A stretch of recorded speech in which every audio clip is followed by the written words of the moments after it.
来镜头刷登来台湾，来看日月潭伊达扫码头的水面，最近出现一条进行是火车在走的铁轨路。游客真好奇，敢讲这个火车要驶去哩日月潭顶咧？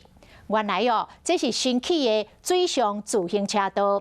日月潭管理处讲，因为过去伊达扫码头甲缆车站之间并无专用的自行车道，骑车的游客只会当沿着公路，也就是步道来骑铁马，实在嘛危险，所以才起这条水上的自行车道，唔但安全，阁会当体验亲像伫咧水上骑车的趣味。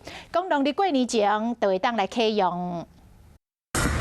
日月潭湖面上出现一条蜿蜒，看起来像是火车铁轨的轨道，让民众很好奇，难不成有火车要开上日月潭？其实这是正在新建的自行车道，就像走在水上面一样，对，感觉不错哈，不错，感觉不错。哦，傍晚可能很漂亮哦，还有那个夕阳。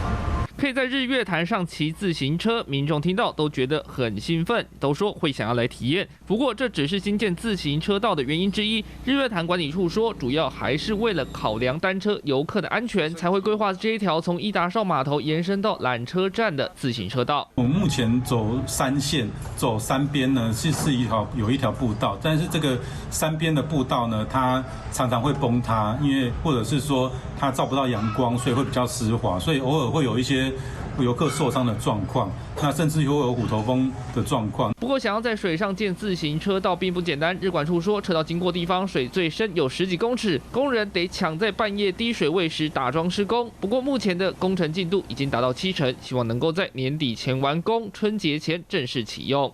华视新闻吴连杨宗颖、周大祥南投报道。嗨，我是庄宇杰。想要看到更多的新闻内容吗？赶快订阅华视新闻的 YouTube 频道，并且开启小铃铛，跟着宇杰一起看新闻吧。